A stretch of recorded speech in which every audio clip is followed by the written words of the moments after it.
अमेरिकी राष्ट्रपति Donald Trump ने कोरोना को बताया विश्व को चीन का दिया हुआ बेड गिफ्ट, बोले यह ठीक नहीं। अमेरिकी राष्ट्रपति डोनाल्ड ट्रंप ने फिर एक बार कोरोना महामारी को लेकर चीन पर निशाना साधा है। उन्होंने ट्वीट कर कहा कि कोरोना वायरस चीन के द्वारा पूरे विश्व को दिया गया एक बहुत बेड गिफ्ट है। यह ठीक नहीं है। यह कोई पहला मौका नहीं है जब प्रेसिडेंट ट्रंप ने चीन पर निशाना साधा है। इससे पहले भी उन्होंने कोरोना को चाइनीज वायरस करार दिया था। इसके लिए उन्होंने विश्व स्वास्थ्य संगठन पर भी पक्षपातपूर्ण रवैया अपनाने का आरोप लगाया था। कल ही अमेरिका राष्ट्रपति डोनाल्ड ट्रंप ने चीन को लेकर इस सप्ताह के अंत तक कई बड़ी घोषणा करने का वादा किया है और संकेत दिया है कि वह चीन को दंडित करने के बारे में हो सकता है। ट्रंप ने मंगलवार को कहा, हम कुछ करने जा रहे हैं और मुझे लगता है यह आप लोगों को पसंद आएगा, लेकिन इसकी घोषणा मैं आज नहीं करूंगा। लॉकडाउन 5.0 पर मंथन जारी, अमित शाह ने की सभी राज्यों के मुख्यमंत्रियों से बात। केंद्रीय गृह मंत्री अमित शाह ने लॉकडाउन 4 पर गुरुवार को सभी राज्यों के मुख्यमंत्रियों से बात की। उन्होंने लॉकडाउन 4.0 को लेकर राज्यों के मुख्यमंत्रियों के विचार जाने। अमित शाह ने लॉकडाउन 4.0 के वर्तमान हालात पर चर्चा की। गृह मंत्री ने राज्यों के मुख्यमंत्रियों से 31 मई के बाद लॉकडाउन पर उनके राज्यों की क्या राय है और आगे वह क्या सोचते हैं, इस पर उनके विचार जाने। बता दें कि लॉकडाउन 4 की अवधि 31 मई को खत्म हो रही है। क्या देश में लॉकडाउन 5.0 लागू होगा? फिलहाल सबकी नजर इस पर है। हालांकि सरकार का लॉकडाउन 5.0 पर मंथन जारी है। लॉकडाउन 4 के खत्म होने के पहले ही लॉकडाउन 5 की आहट सुनाई देने लगी है। 31 मई को प्रधानमंत्री नरेंद्र मोदी मन की बात करेंगे। सूत्रों का कहना है कि मन की बात में पीएम मोदी बहुत कुछ साफ कर सकते हैं। वैसे सूत्रों का यही कहना है कि 2 हफ्ते के लिए लॉकडाउन का बढ़ना लगभग तय है।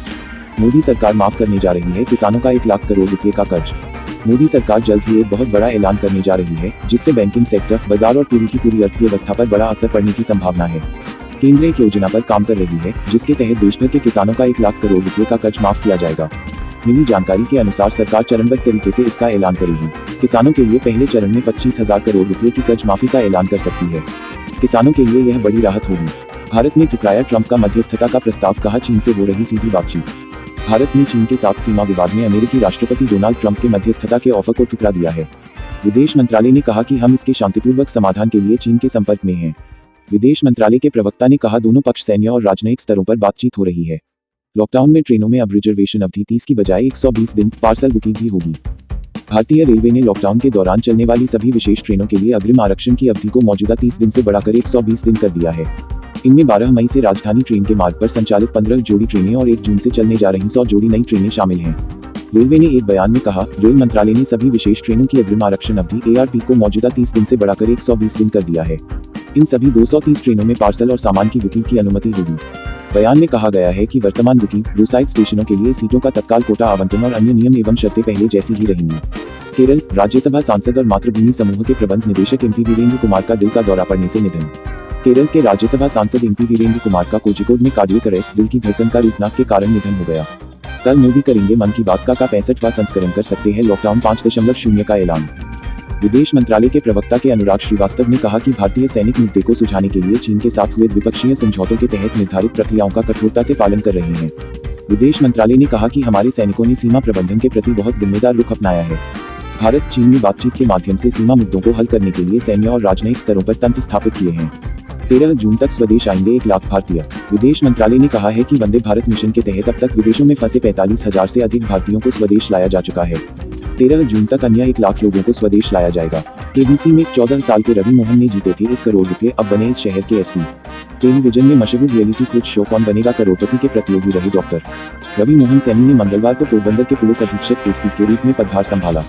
साल 2001 में रवि ने कौन बनेगा करोड़पति जूनियर के दौरान सभी 15 सवालों का सही जवाब देकर 1 करोड़ रुपए जीते थे। वोडाफोन आइडिया में निवेश कर सकता है गूगल, 5% हिस्सेदारी का जल्द हो सकता है सौदा। पिछले 1 महीने में रिलायंस जियो में कई विदेशी कंपनियों ने करीब 70,000 करोड़ से अधिक का निवेश किया है। रिलायंस जियो में निवेश की शुरुआत फेसबुक ने की थी। रिलायंस जियो में फेसबुक का निवेश भारत की किसी टेलीकॉम कंपनी में अब तक का सबसे बड़ा निवेश था। वहीं अब खबर है कि अल्फाबेट गूगल वोडाफोन आइडिया में निवेश करने की तैयार कर रहा है। राष्ट्रीय खेल अनिश्चित काल के लिए हुए स्थगित। पहले से ही कई बार टल चुके 36वें राष्ट्रीय खेल कोरोना वायरस महामारी के कारण अब अनिश्चित काल के लिए टाल दिए गए हैं। ये खेल अक्टूबर-नवंबर में गोवा में होने थे।